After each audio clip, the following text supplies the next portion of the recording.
So you store them standing? We palletize, yeah.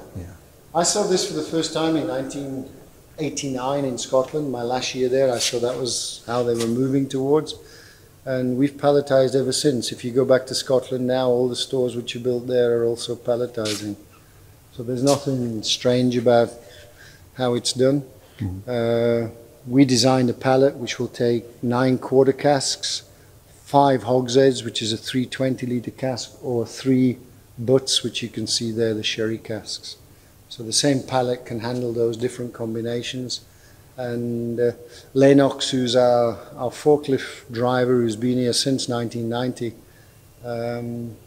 he's not yet damaged ever one cask in stacking and unstacking, because you start at the back, you go, it's 6 high, 6 deep, so you start at the back, 1, 2, 3, 4, 5, 6, and then the next row, and then the same when you take down. So he's operating at this level, and he's taking the top pallet, which is 5.4 meters from ground level. He's picking that up, bringing everything down to ground level to be emptied.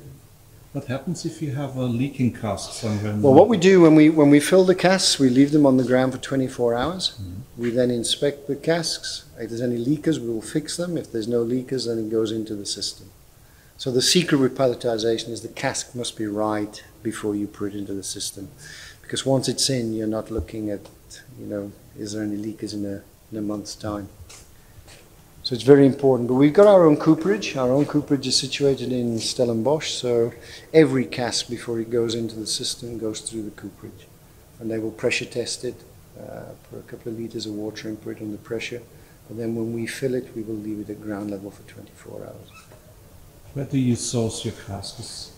Well, using predominantly ex-bourbon, the States, obviously for that. And yeah, we have good agreements with suppliers there. So we need a certain amount of, first fill ex-bourbon, in other words, a cask which has just been used for bourbon. We bring those in for Baines specifically. And,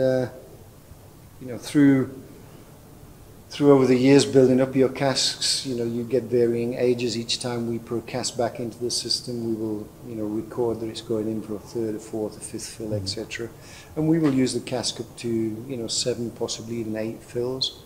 And then we also have the option to, at our cooperage then, to de-char, re-char if we want to do that. So predominantly, the system is full. So you will buy now from the States if you need to top the system up, or obviously for the first fill casks we need for Baines on an annual basis. So when you fill a cask with grain, at which ABV do you do that? Same as with single malt? Yep. Well, comes off the column 94.3, so we will break down with demineralized water to around about 66. We're not really stressed if it's 67 or 65. We'll show you the filling station now.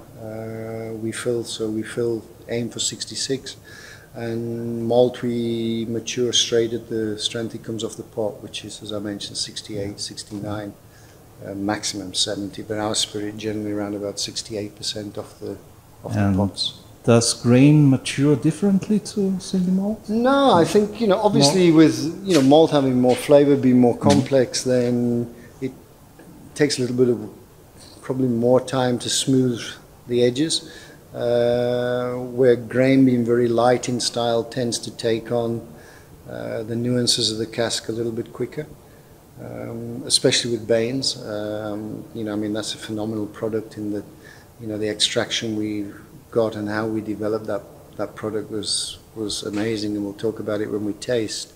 With the normal grain for the normal core range of blended whiskies, you're actually not looking for too much flavor anyway. So, a nice light spirit in a reasonably old cask, and it just becomes smooth and silky, which is what we want to pour into the blend.